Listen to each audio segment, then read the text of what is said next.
નમસ્કાર દર્શક મિત્રો, હું છું પરમાર અનિશા. તમે જોઈ રહ્યા છો લોક સામના ન્યૂઝ. તો જોઈએ આજના સમાચાર સાબરકાંઠાથી અમારી રિપોર્ટર જીતેન્દ્ર સોલંકી સાથે. સ્થાનિક સ્વરાજ ચૂંટણી 2024 અંતર્ગત આજ તારીખ 25 એપ્રિલ 2024ના રોજ નરવાસ ખાતે ઈવીએમ મશીનોની રવાનગી કરવામાં આવી છે. ચૂંટણી પ્રક્રિયા નિષ્પક્ષ અને પારદર્શક રીતે પૂર્ણ થાય તે માટે ચૂંટણી તંત્ર દ્વારા તમામ તૈયારીઓ પૂર્ણ કરવામાં આવી છે. સુરક્ષા વ્યવસ્થાઓ વચ્ચે ઈવીએમ મશીનોને કડક દેખરેખ હેઠળ મતદાન મથકો સુધી મોકલવામાં આવી રહી છે.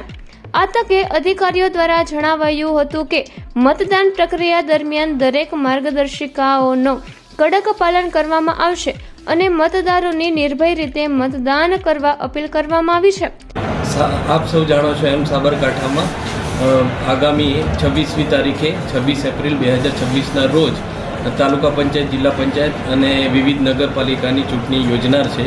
જે પૈકી આજે તારીખ 25/4/2026ના રોજ પોલિટેકનિક હિંમતનગર ખાતે ચૂંટણી સંદર્ભે ડિસ્પેચિંગની કામગીરી હાથ ધરવામાં આવી હતી, જેમાં મોટાપાયે શિક્ષક મિત્રો અને સ્ટાફ, પોલિંગ પાર્ટીસ બધા હાજર રહેલા છે અને તેમની ડિસ્પેચિંગની કામગીરી પૂર્ણ કરવામાં આવી છે. કેટલી નગર આ ચાલુ સાબરકાંઠા જિલ્લામાં પર્ટિક્યુલરલી હિંમતનગર તાલુકામાં તાલુકા પંચાયત, જિલ્લા પંચાયત અને નગરપાલિકાની ચૂંટણી યોજનાર છે, જેમાં તાલુકા પંચાયત અને જિલ્લા પંચાયતના કુલ 269 મતદાન મથકે ચૂંટણી યોજવાની છે તથા નગરપાલિકા હિંમતનગર નગરપાલિકામાં કુલ 88 મતદાન મથક ખાતે ચૂંટણી યોજનાર છે. તો ફરી મળીશું એક નવા સમાચાર સાથે. ત્યાં સુધી જોતા રહો લોક સામના ન્યૂઝ.